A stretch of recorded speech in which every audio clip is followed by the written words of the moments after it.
Well, good morning, everyone. Thomas Montgomery with IIMFL and Smart Money Alliance. It's my pleasure to visit with you this morning. We tend to get together most Mondays through Fridays at this time, most weekdays at 8 o'clock or a minute or so before on this same Zoom link. This is a daily support call and training call for our distribution partners. So let's take it from the top again to make sure we understand. We have different types of distribution partners, and all are very important and valuable. We have affiliates. No cost to become an affiliate, free and easy, no sales, just simply refer in. Refer in. We provide a landing page and refer in. And we have some of our affiliates that are referring in an amazing volume. Now, affiliates can have different ways to generate awareness, to drive people to their landing pages. So that varies, and we've taught about some of the top strategies. But the bottom line is pretty much everyone should be an affiliate because it's free and easy. Then we have our financial literacy educators. And take Brian, for instance. Brian's on the Zoom right now. Brian's one of our newer financial literacy educators.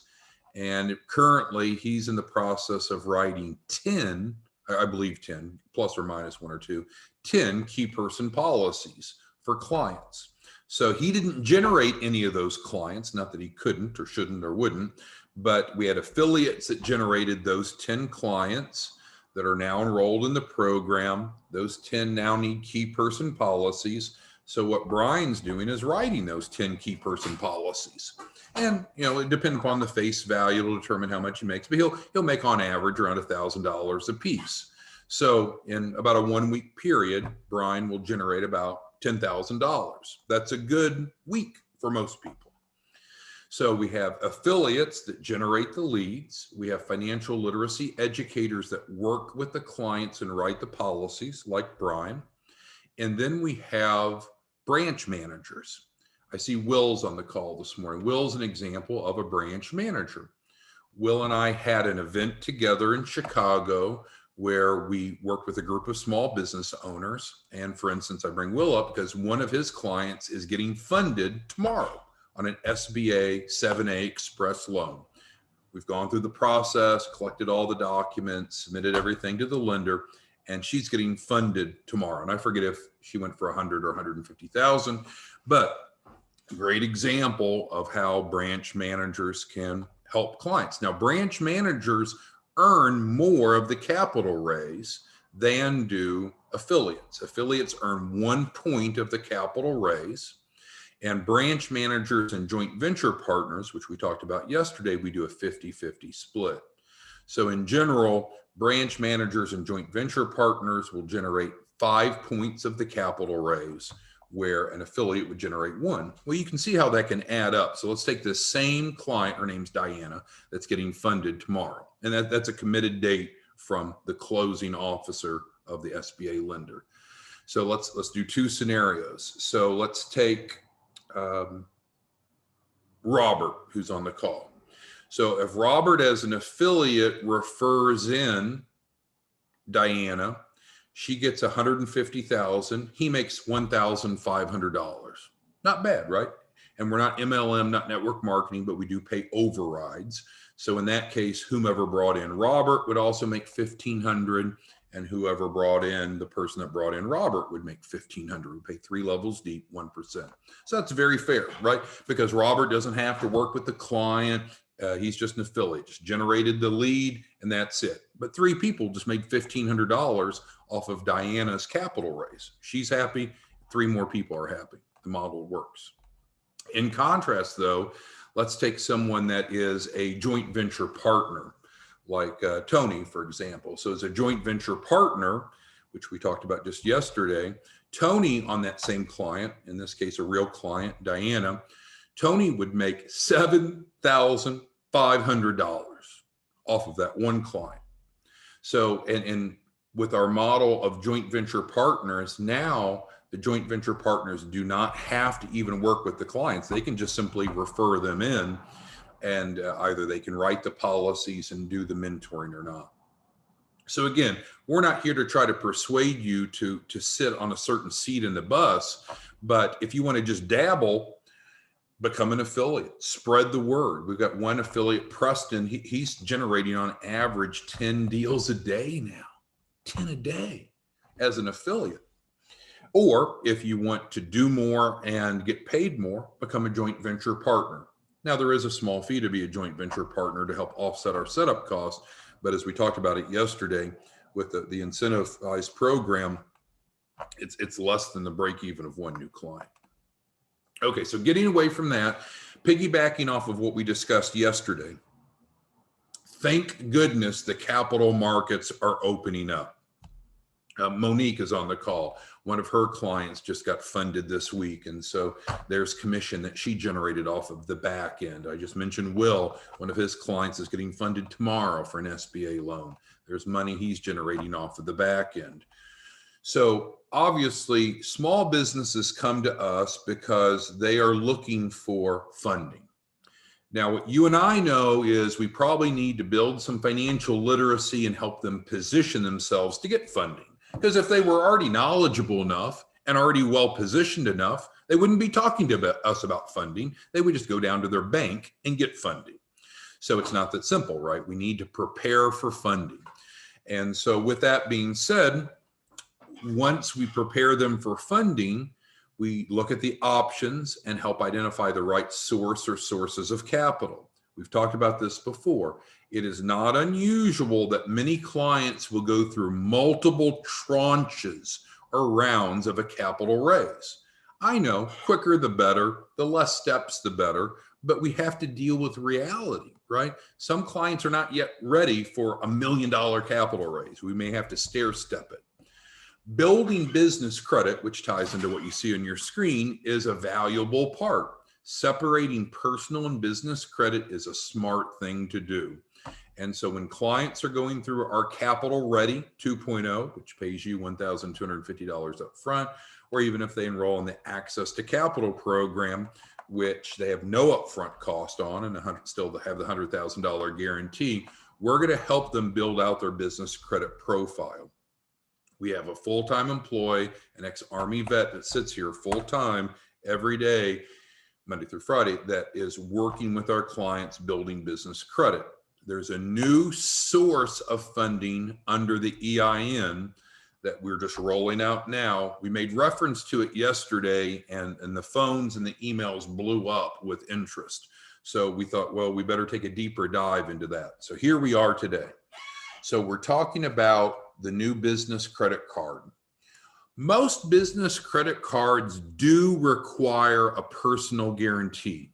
Most of them do. And if you and I were the bank or the lenders or the issuers of credit, we'd probably want it that way, wouldn't we? Because if we have two people or entities responsible, we've better mitigated our risk, right? So if this is a Zoom conference call of bankers and we said, well, we could issue credit cards just to the EIN, but the person behind the business has no responsibility, is that a good decision or a bad decision? Well, most of us that are conservative bankers would say, well, let's have them both on the hook, right? We have a better chance of getting paid. So that's the way that many, frankly, most business credit cards work. However, there is a new business credit card, again, thanks to the opening of the credit markets as we're starting to work our way through the new normalcy and getting past the pandemic financial crisis, that has absolutely no personal guarantee. So let's dig into this. I go through, when I spend time going through specific funding strategies or sources, I always do it with hesitancy, because people will get confused and they'll say, okay, I just want to enroll in that business credit card. Well, no, this is an example of a funding solution that comes out of the Access to Capital or Capital Ready 2.0. This is not something new that we're doing. This is just education to help you understand another type of specific funding. We could talk about 7A Express loans, like Diana's getting funded yesterday from Will's referral. We could be talking about the unsecured line of credit, like Monique's client just received this week. But instead, right now, we're going to talk about this business credit card. Okay, so we identified the 10 benefits of this option. First of all, we're reporting a 91% approval rate. So does that mean everyone will get approved? No, that's not true. Will most people get approved? Yes. And we'll talk more about what it takes to get approved as we go through this checklist. But that's very optimistic. It gives us a sense of optimism, I should say, because 9 out of 10 people are getting approved. There is no personal guarantee. No personal guarantee. And that comes into number 3. We'll come back to that. There's not even a hard pull of personal credit. There's a soft pull on Experian, but there's no hard pull. And as far as the credit requirements, so they're doing a soft pull on Experian for the underwriting, but frankly, it's more to validate that the person says they are than it is about their credit score, because there's almost no minimum credit score. They'll go low, but that's one way that they're validating the person is who they say they are. Number 3, kind of building off of what I said a moment ago, it does not report on personal credit. Even if you open this business credit card, you defaulted on it, there's no guarantee, no reflection on personal credit. So it's truly business credit, isn't it? In the purest sense. It does report on your business credit profile. And you might say, well, that's obvious. Well, no, there's lots of extensions of credit that a small business owner could have that doesn't report. And if it doesn't report, then we're not building our Dun & Bradstreet Paydex score. We're not building our IntelliScore with Experian Business. So we want to open trade lines, extensions of credit that do report, because it snowballs. As we have credit and we demonstrate responsibility with credit, then we can get more credit and more credit and more credit, more access to capital. It is unsecured. And some people were asking that, oh, this just sounds like a secured card, isn't it? No, it is not secured. It's 100% unsecured. There's not a security deposit. So don't think that I'm spinning a secured card as something different. It's an unsecured card. At this time, the credit limits are only going up to $10,000. So again, this may just simply be part of the capital raise strategy for the client. It's not probably going to be all the capital that they need. Nor would we necessarily recommend a credit card business credit card being the only vehicle that we have for access to capital. But it certainly does provide some working capital. It does strengthen the business credit profile. It does position us for a bigger next tranche. It is a Mastercard. So again, this is not like some store card that you have to go buy some overpriced jewelry from an online store. It's a Mastercard, so you can use it anywhere Mastercard's accepted, which is pretty much everywhere from what I understand. Credit cards are big into rewards. I really don't care much about that, but it is a reward card, so there's incentives. To clarify, it is designed for startups and beyond. So you do have to have a business entity, by the way. That's the way business credit works. We were talking to a client yesterday, not about this specific, and they wanted to get a business loan. I want a business loan. But the gentleman had not opened a business yet. Well, that's a prerequisite. We actually need to have a business, amazingly enough, to apply for a business loan. So to no surprise, if we want a business credit card, we're going to need to have a business. But the point here is there's no minimum time in business. There are no cash flow requirements. So a lot of times you'll see some guaranteed funding or funding solutions, but they're looking for minimum cash flow requirements, 10,000 or more a month, for example. This is not one of those. Now, you might say, well, that sounds really good. What would keep a client from getting approved? A few things. As we mentioned, they're going to do an Experian soft pull. And if they can't find that person, or we'll jump down to number 4, the person has their profile blocked, then it's going to be an automatic decline because they're not able to validate the person. They're going to, obviously, to avoid identity theft and avoid other unscrupulous behavior, they're going to confirm the person is who they are, who say they are. And for instance, usually that's through a driver's license or proof of identity. Nothing surprising there. And then they need to be able to verify that the business exists. So just like a business loan, and the gentleman I was referencing from yesterday, you do have to have a business entity formed to be able to get a business credit card.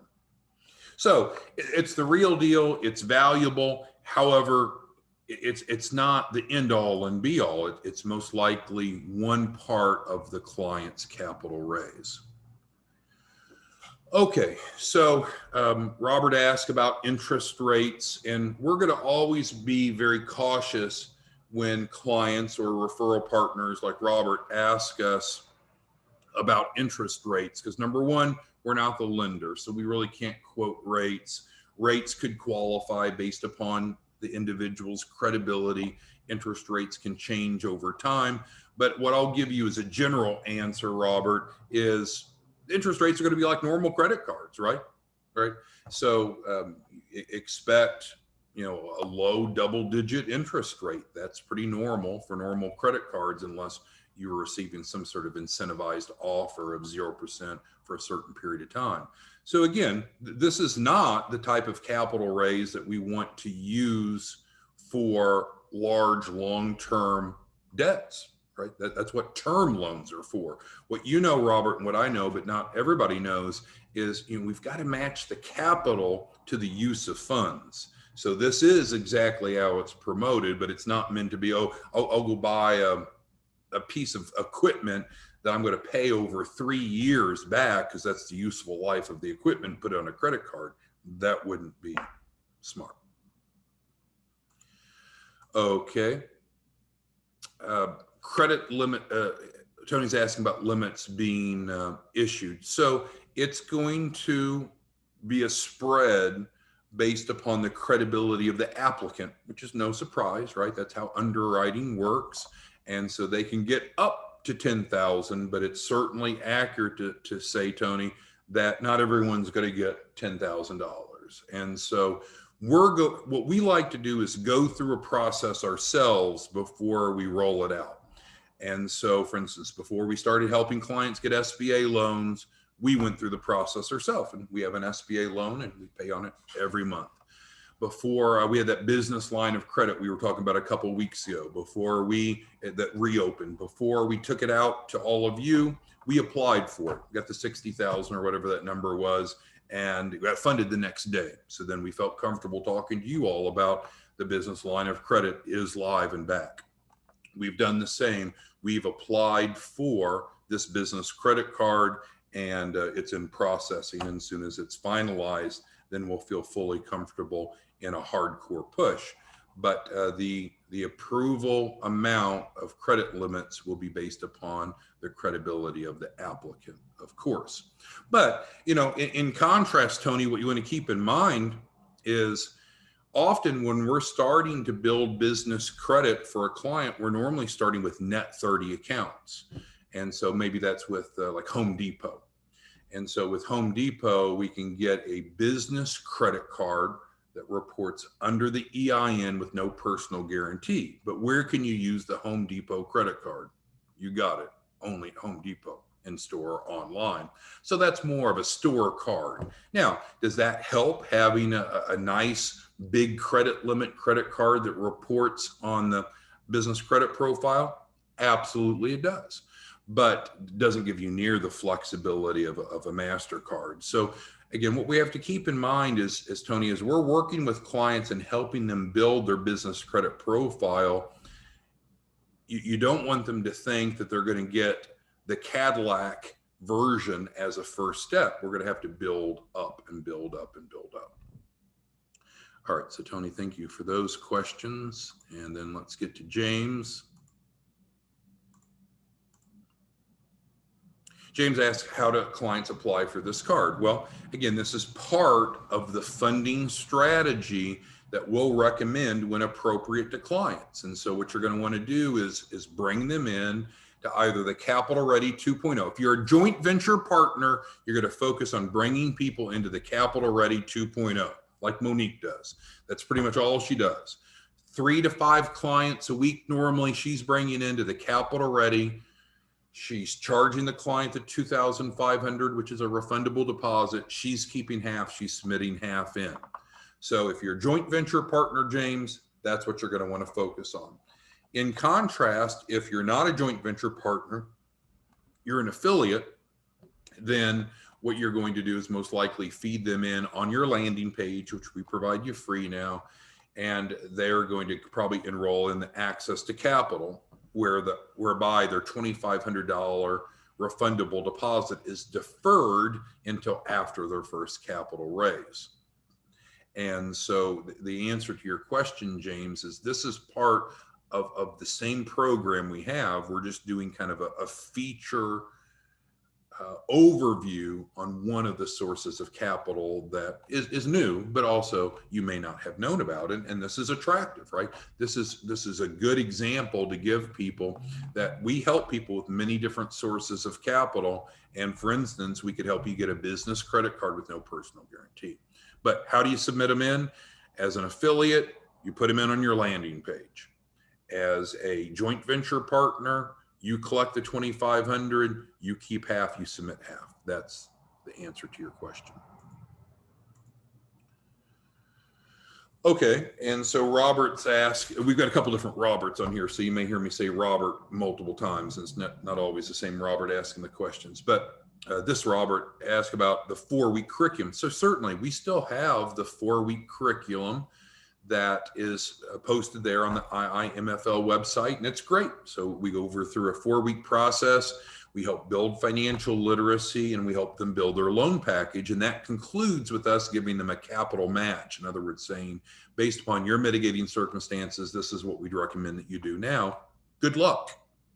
That's different than the capital ready or the access to capital, where in those cases, we're starting with that same 4-week curriculum, but we don't stop with, well, that was nice, good luck. What we do then is we actually work with them and guarantee them at least a $100,000 capital raise, and then we charge a performance fee. See, there's no performance fee on just the 4-week curriculum, right? Because we're not helping them raise capital. We're educating them and helping them build their loan package and then saying, good luck. But if they're in the access to capital or capital ready program, we're training them, we're packaging, but we're also going to funding. And in exchange for that, they promise to pay us a performance fee that puts that 5 points in your pocket, right? And or up to 5 points, depending on which program. And so keep in mind that there's a significant difference between just the education and packaging versus including the funding. Dion asked how many of these cards they can get. Well, there's many different types of business credit cards.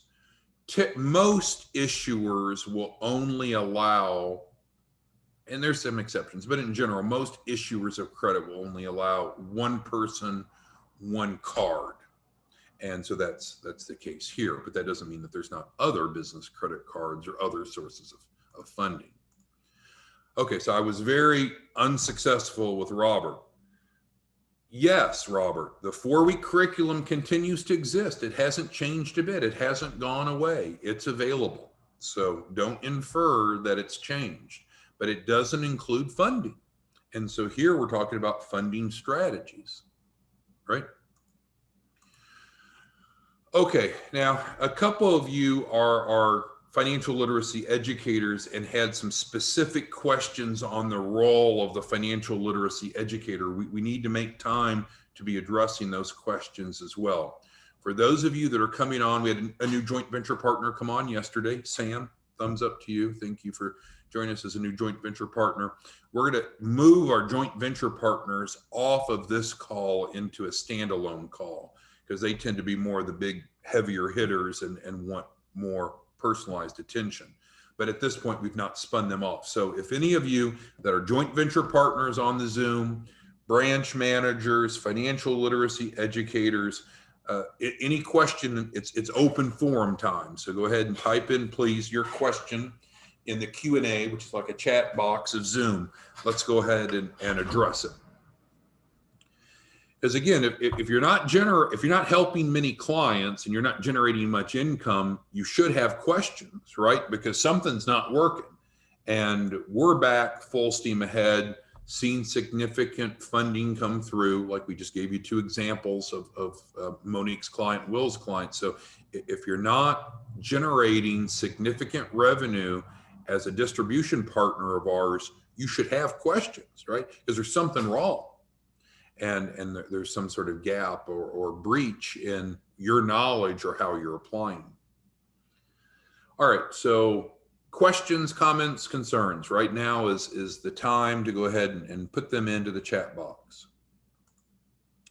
Tony asks, are the minimum payments on this credit card 2.5% of the balance outstanding? I'd be lying to you if I told you that was correct or incorrect. The answer is, I don't know. I don't know.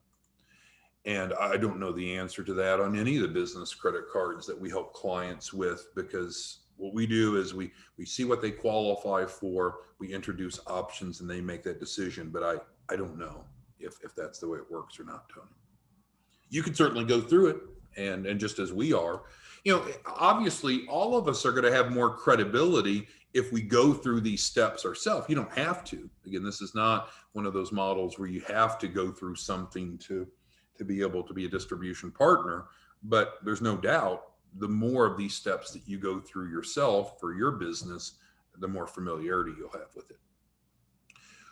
Okay, we've got a question on joint venture responsibility. So our joint venture partners are white labeling, as we talked about yesterday. So they're going out to the marketplace as their enterprise, not at ours, not as ours. We're doing a 50-50 split with them. And the expectation is that our joint venture partners aren't dabblers. And when I use the word dabbler, it's not meant to be negative, but some of you are dabblers. I mean, you do a little bit of here and there, or you're nice enough to get on these Zooms, but there's really not much production. And that's really your prerogative, right? If you want to produce, you can make a lot of money. And if this is a hobby for you instead of an income stream, so be it, that's fine. But the question regarding the joint venture partners are not dabblers. They're actively engaged. The goal is joint venture partners generate at least $100,000 a month. That's not a requirement. That's the goal. So we're working closely with our joint venture partners to produce adult income. So that's the main difference in mindset, Robert, of the joint venture role. Those are the big hitters. They don't have to be full-time committed to this, but they're certainly involved on a heavier basis. Okay, so we're getting some questions, including from Travis and others, about how do we get access to business credit card? We're in the process of rolling it out. We've applied for it. We're waiting for the approval to come back for final confirmation, but it all seems perfectly legitimate, and it's a qualified bank offering it. So what will happen is it's just you going through the funding process. This may very well be part of that process. Obviously, for you, Travis, or anyone else that's looking to build your business credit, what we do is we have a business credit process that we go through that builds out, make sure that your profile with Dun & Bradstreet and Experian Business is written correctly and set up correctly. And then we start adding trade lines. And so normally clients would access this business credit card while going through that business credit curriculum, which is at no additional charge. It's part of the capital ready, part of the access to capital. But when you're visiting with us on the one-on-ones, you can let us know if you're ready to go or not. Okay, I see Dion and Pauline both have their hands up. If you can type into the Q&A, we'll go ahead and address your questions, comments, concerns. Again, we don't want to distract you, so all that you're focused on is one single funding solution. Because if you do that, we're going to end up, like we said, 91% approval rate. But if you're promising people this, then we're hosed, right? Because 9% don't get approved. And they're going to say, well, I only signed up for that business credit card and I was guaranteed it. No, we don't guarantee any specific source of capital. That's too good to be true. What we do is we guarantee a $100,000 capital raise, and this may very well be part of that capital raise. But we want to be honest and transparent and have integrity when we talk to clients. So if we express what we do accurately and consistently, then we'll have happy clients. If we start changing how things work and creating an alternative reality, then we're going to have, just in this example alone, you could have 9% of the people pissed off at you. So this is one source of capital that is available in the marketplace, as well as hundreds of others. It's an attractive one, and will help clients qualify for it. All right, well, it's 8:30. We've spent our 30 minutes together. Thank you so much for your time. We're going to be back here tomorrow morning, same time, same place. Have a great day. Bye-bye.